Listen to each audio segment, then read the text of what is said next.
אוי וואי, יש לי חיסור בהיסטוריה, ולא עברתי תיאוריה, והכל בגללך. איף, די נו, הרב אבי הבנו, שאין לכם עוד סבלנות לפלאפון בישיבה. וואלה יופי, איך בסוף חילקתם לי את המכינה, זה לא קייטנה. בעד שלום אני לא קם לישיבה,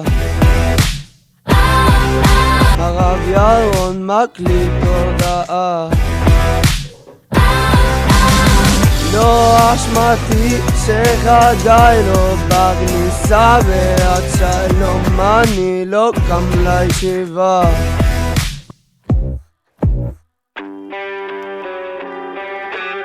אוי לי, אתה מאחר פתולוגי, גם 40 פסיכולוגי, לא יצליחו לעזור.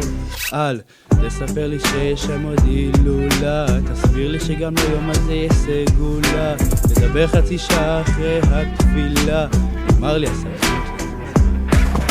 וואלה יופי, איך בסוף חילקתם לי את המכינה, זה לא קייטנה.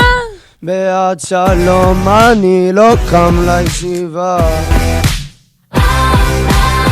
הרב ירון מקליט הודעה,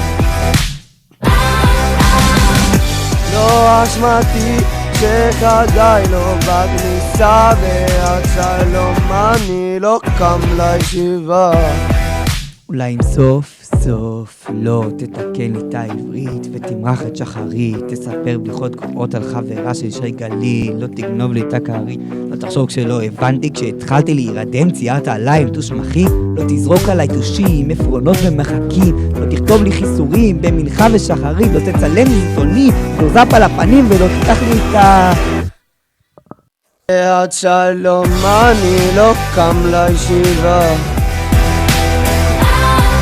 הרב ירון מקליט הודעה, לא אשמתי שחגי לא בכניסה, בעד שלום אני לא קם לישיבה.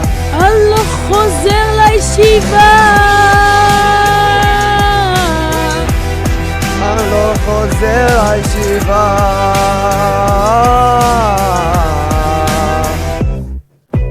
ישי גליל, מה יהיה? אנחנו פה התחלנו כבר ללמוד דף סמך עמוד ב', דוד המלך, ואתה ישן לי במיטה, במקום להתעורר כמו דוד המלך, היית איתה עד מאוחר בלילה, מה יהיה? מה יהיה בסוף? היא מנהלת לך את העניינים, או שאתה מנהל את העניינים? להיות גורר או לא שאתה נגרר? מה יהיה איתך? טוב, השם ישמור אותך, מחכים לך, מתגעגעים אליך, תבוא. יאללה, ביי.